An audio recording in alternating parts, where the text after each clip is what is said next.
নমস্কার বন্ধুরা, বেঙ্গলি কুকিংয়ে আপনাদের সকলকে আরেকবার স্বাগত জানাই। আপনারা সকলে কেমন আছেন? আশা করি খুবই ভালো আছেন এবং সুস্থ আছেন। আজও চলে এসেছি আপনাদের কাছে নতুন দুটি রান্না নিয়ে। চলুন তাহলে প্রথম থেকে শেষ পর্যন্ত আমার ভিডিওটি দেখার জন্য আপনাদের সকলকে অনুরোধ রইল। আজকে রান্না করব হচ্ছে, দেখুন, বাড়ির বাগানেরই আমার কচুর শাক।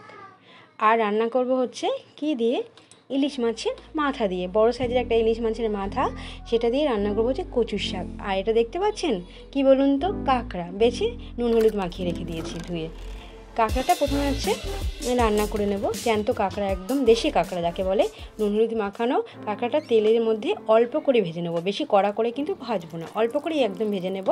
কাঁকড়া কে কে পছন্দ করেন? আমাদের বাড়িতে সকলে খেতে খুবই পছন্দ করে। আর কাঁকড়াটা রান্না করব একদম কষা কষা করে আলু দিয়ে। দেখুন, প্রথমে পেঁয়াজটা দিয়ে দিলাম সর্ষে তেলের মধ্যে, তারপরে দিয়ে দিলাম হচ্ছে একটা আলুকে 4 ভাগ পিস করে নিয়েছি, সেটা এখন ভেজে নেব। আর নুনটা অবশ্যই দিতে হবে পরিমাণ মতন। আর এখানে পেস্ট করে নিয়েছি, দেখুন, আদা রসুন আর একটা টমেটো ভালো করে পেস্ট করে নিয়েছি। ভালো করে কিন্তু এবার কষিয়ে নিতে হবে একদম। নুন আর হলুদটা দিয়ে দিলাম, নুনটা আগে দিয়ে দিয়েছিলাম। আর হচ্ছে লঙ্কার গুঁড়োটা দেবো ঝালের জন্য। ভালো করে কিন্তু একদম কষিয়ে নেবো, কষা কষা করে রান্না করবো হচ্ছে কাঁকড়া, দেশি কাঁকড়া।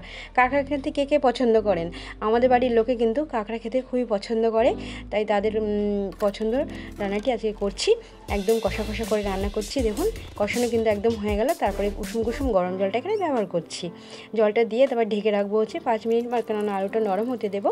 আর তারপরে ভাজা জিরের গুঁড়োটা উপর দিয়ে দিলাম। আর দিয়ে দিলাম অল্প পরিমাণে এখানে গরম মশলার গুঁড়োটা। তারপর দেখুন, কাঁকড়াগুলো আমি এইভাবে ভেজে নিয়েছি, কিন্তু বেশি কিন্তু কড়া করে ভাজিনি। দেখুন, তারপরে দিয়ে দিলাম কাঁকড়াটা। আর কিছুক্ষণ হতে দেবো, তাহলে তৈরি হয়ে যাবে একদম কষা কষা দেশি কাঁকড়া রান্নাটি।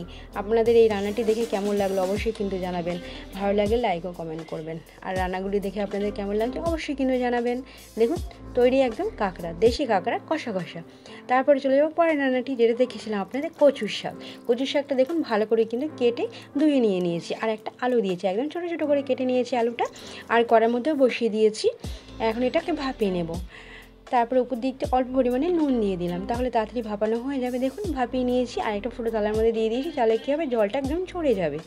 তারপরে ইলিশ মাছটা ভেজে নিলাম। আর দিয়ে দিলাম হচ্ছে শুকনো লঙ্কা তেলের মধ্যে। আর দিয়ে দিলাম হচ্ছে 5 ফোড়ন। আর এখানে দেখুন চেরা কাঁচা লঙ্কা আর আদা পেস্ট ভালো করে দিয়ে পেস্ট করে নিয়েছি। এবার ভালো করে কিন্তু কষিয়ে নিতে হবে। হলুদ গুঁড়োটাও দিয়ে দিলাম। আর একটু কালারের জন্য অল্প পরিমাণে এখানে ঝালের জন্য লঙ্কার গুঁড়োটা ব্যবহার করলাম। তারপরে জল ঝরানো কচু শাকটাও দিয়ে দিয়েছি। সেদ্ধ করার সময় কিন্তু অল্প পরিমাণে আমি একটু নুন দিয়ে ব্যবহার করেছিলাম, তাই এখানে আরেকটু নুন লাগবে, তাই একটু নুন দিয়ে দিলাম। এবার ভালো করে কিন্তু 5-7 মিনিট মতন রান্না করে নিতে হবে, কেননা একদম কিন্তু এটা শুকনো করে নেব।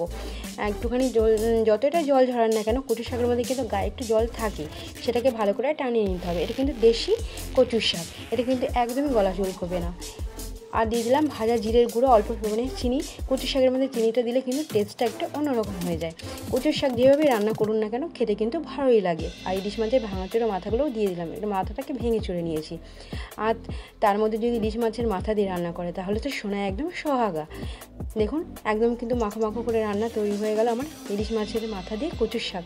আমার এই রান্নাটিও আপনাদের কেমন লাগলো অবশ্যই কিন্তু জানাবেন। এবার শুধু পরিবেশনের অপেক্ষা গরম গরম ভাতে।